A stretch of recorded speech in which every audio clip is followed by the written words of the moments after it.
진주 정신이 형평 정신이라면 이 형평 정신, 형평운동의 정신을 지금 이곳의 문제로 현재화하기 위해서는 오늘날 신백정이 누구이고 어디에 존재하는지, 그리고 사회적 차별은 어떻게 자라나는지를 둘러싼 치열한 학문과 토론이 필요하다고 생각을 합니다. 이 점에서 인권적인 관점에서 형평운동의 역사를 재평가하고 오늘날의 인권 현실과 형평운동을 적극적으로 만나기 하기 위한 여러 가지 연구와 실천이 더욱 유천됐다고 생각합니다. 99년에 어떤 무명의 진주 시민이 보낸 성금으로 세워진 것입니다. 이 묘 뒤편에는 모진 풍진의 세월이 계속될수록 더욱 그리워지는 선생님이십니다. 작은 시민이 라고 하는 추모의 글이 새겨져 있습니다. 그런데 이제 최근 진주 MBC에서 제작된, 진짜 방영한 어른 김장하라고 하는 다큐와 김장하 선생님을 다룬 김주환 기자님의 취재기 줬으면 그만이지라고 하는 책을 통해 이 묘비를 건립한 주인공이 김장하 선생님으로 이제 밝혀졌습니다.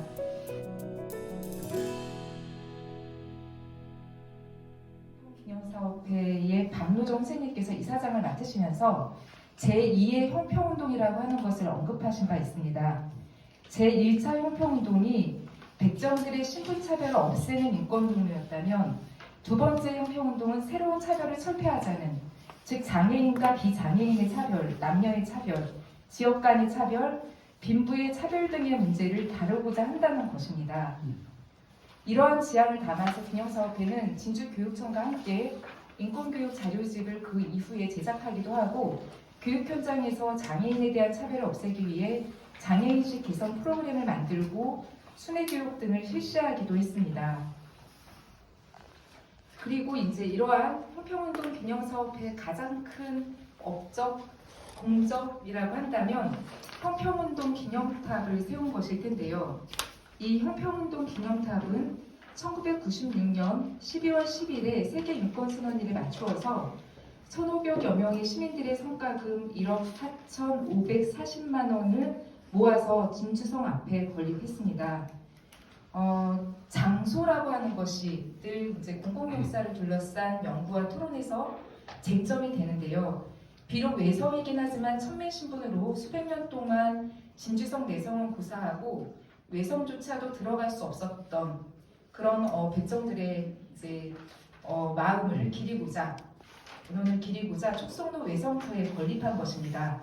또한 기념탑에 표상된 이 손을 잡고 함께 잡고 걸어가는 젊은 남녀는 서로가 서로를 귀히 여기며 함께 인간 사랑의 길을 가자는 의미를 담고 있다고 합니다. 이 아래로부터의 건립 과정, 그리고 아래로부터의 건립 주체에 의해서 건립된 이 형평운동 기념탑은 공공역사의 전형으로 형평운동을 둘러싼 사회적 기억이 형성되는 구심점이 되었다고 할 수 있습니다.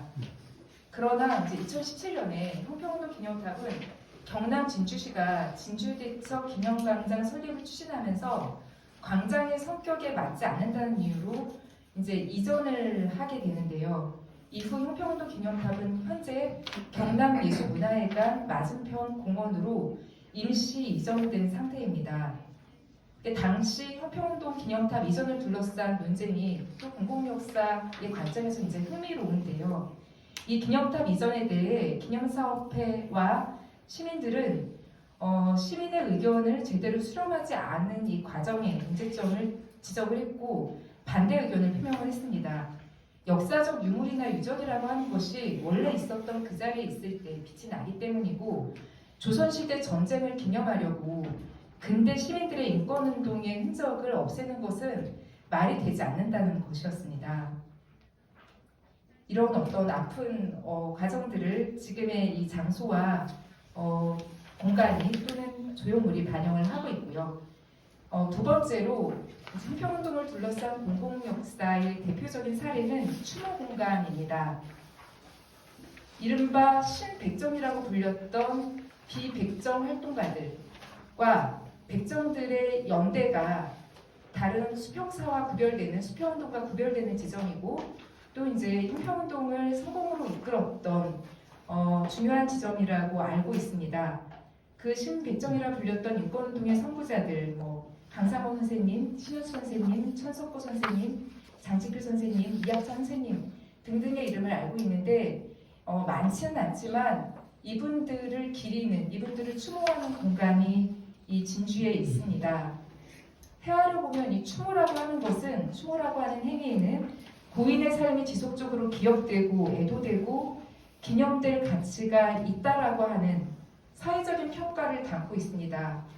그리고 잘 생각해보면 이 추모는 일회적인 행위가 아닙니다. 지속적인 과정이고 공간적인 장소를 필요로 하고 의례의 과정을 수반을 합니다.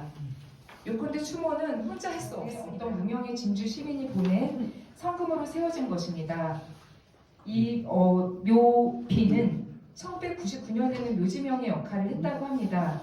그래서 강상우 선생의 묘 바로 옆에 세워졌는데 비의 위쪽에 홈이 파이고 오른쪽 귀퉁이가 잘려져 있습니다. 이 모습은 민중들의 고난과 강상우 선생에게 가해진 시련을 상징하는 뜻이고 평등을 상징하는 가로 비사옥으로 제작되었다고 합니다. 그리고 이 묘 뒤편에는 모진 풍진의 세월이 계속될수록 더욱 그리워지는 선생님이십니다.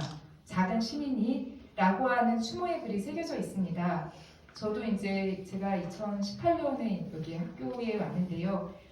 2019년에 이제 기업가 사회라고 하는 수업을 학생들이랑 같이 하면서 이 공간을 함께 찾았던 적이 있습니다. 그런데 이 추모의 글을 보고 굉장히 감동을 받았었거든요.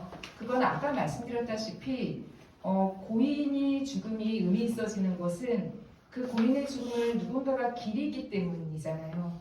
이 작은 어떤 그 하나로 그 죽음이 의미 있게 전해지는 그 어떤 그 순간이 굉장히 인상적으로 남아 있습니다.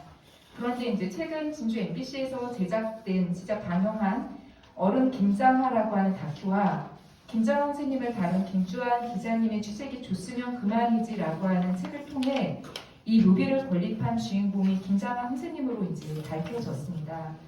제가 자꾸 이 말씀을 드리는 것은 형평인동이라고 하는 과거의 사건이 단지 과거에 머물지 않고 의미 있는 역사로 사회적으로 기억되는 과정에는 그 역사를 기억하고 현재화하고자 했던 주체가, 다시 말해 사회가, 그리고 지역 공동체가 존재했다는 것입니다. 그리고 이제 저도 이번에 조사를 하면서 발표 준비를 하면서 진주 지역 시민사회의 어떤 저력에 대해 이 진주 시민사회를 좀 재발견하는 그런 경험들을 하게 돼서 굉장히 감사했습니다. 그리고 이러한 어떤 추모와 어떤 기념의 정신들이 아주 오래전에 1993년에 이제 한겨레 신문에 실렸던 김상원 선생님의 칼럼에도 잘 드러나 있습니다. 오늘날 이른바 백정은 존재하지 않지만 그럼에도 불구하고 엄연히 여러 형태의 차별이 존재한다면 형평성은 없어도 형평운동은 계속되어야 한다라고 하는 이러한 정신이 이러한 기념의 공간과 기억의 공간들을 만들어 왔다고 생각을 합니다. 그리고 어쩌면 지금 한국 사회를 특히 올해 휩쓸고 있는 이른바 김장하 열풍이라고 얘기할 수 있는 이러한 현상도 어쩌면 우리가 오랫동안 잊고 있었던 공동체의 가치를 현실 속에서 확인할 수 있기 때문에 많은 사람들의 마음을 움직이고 있는 것이 아닌가라는 생각을 해봅니다.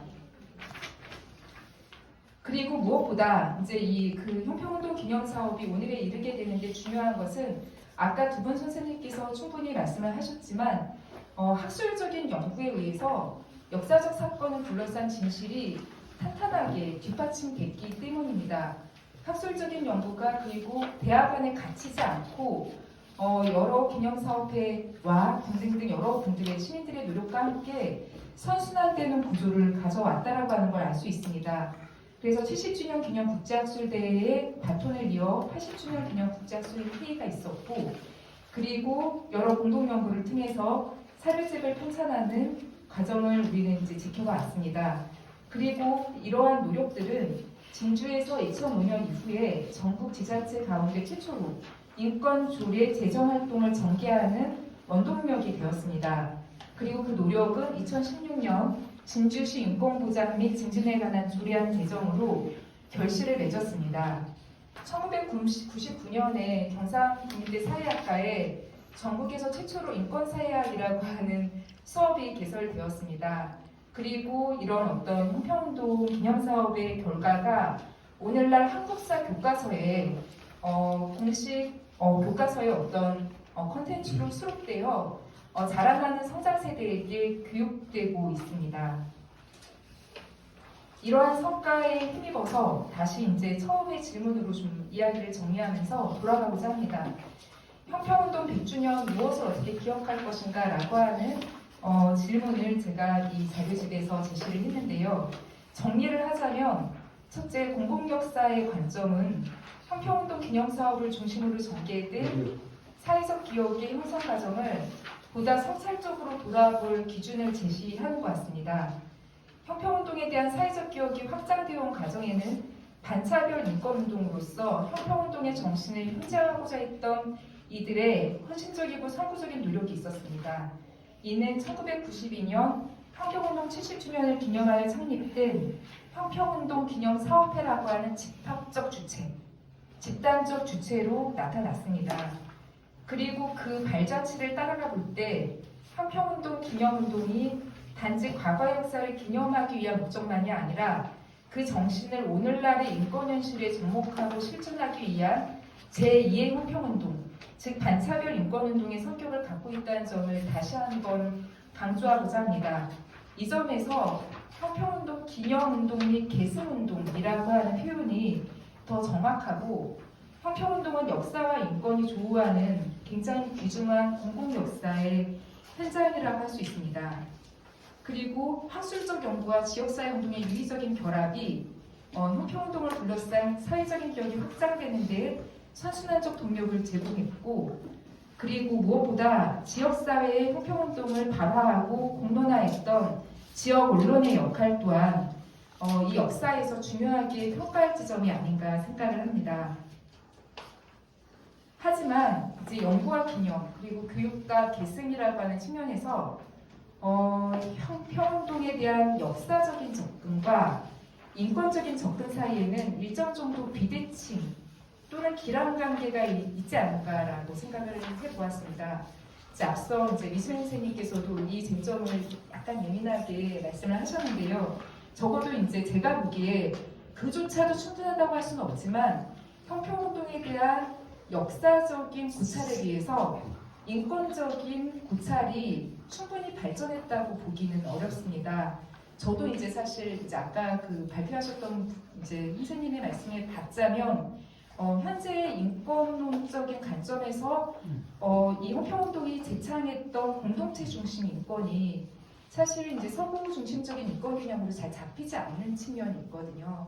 그랬을 때 이러한 인권을 현재의 어떤 발전된 개념들의 기초에 어떻게 현재화하고 좀 학술적으로 의미를 좀 찾아낼 것인지는 또 과제로 남아있다라고 하는 생각을 하고요. 예컨대 우리는 뭐 자유권과 사회권만이 아니라 차별받는 약자들의 권리를 보장하기 위해 연대할 수 있는 권리, 연대권, 집단적 권리라고 하는 제3세대 인권에 대해서도 이제 오늘날 이야기를 하고 있는데, 이러한 제3세대 인권, 결국에는 형평정신을 의미하는 것이기 때문에 진주시의 어떤 가치를 높이는 데 기여할 수 있는 방편이 바로 이 박물관이라고 생각을 하고요.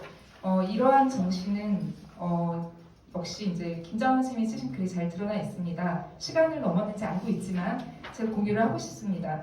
21세기를 바라보는 오늘 주체, 호의, 평등의 진주정신이라는 고귀한 정신적 유산을 물려주신 독일에게 비추어 부끄럽지 않은 삶을 살기 위해서는 침체된 진주정신을 지방정부가 재정립, 전승, 확산시켜야 할 것이며, 시민들도 이 진주정신을 서로 알리고 서로 실천하여 지방자치 시대의 다른 지역과 차별나는 진주를 만들어 가야 한다는 것입니다. 그래서 마지막으로 진주정신이 곧 형평정신이라면 이 형평정신, 형평운동의 정신을 지금 이곳의 문제를 현재화하기 위해서는 오늘날 신백정이 누구이고 어디에 존재하는지, 그리고 사회적 차별은 어떻게 자라나는지를 둘러싼 치열한 탐문과 토론이 필요하다고 생각을 합니다. 이 점에서 인권적인 관점에서 형평운동의 역사를 재평가하고 오늘날의 인권 현실과 형평운동을 적극적으로 만나게 하기 위한 여러 가지 연구와 실천이 더욱 유천된다고 생각합니다. 네, 여기에서 발표를 마치겠습니다. 감사합니다.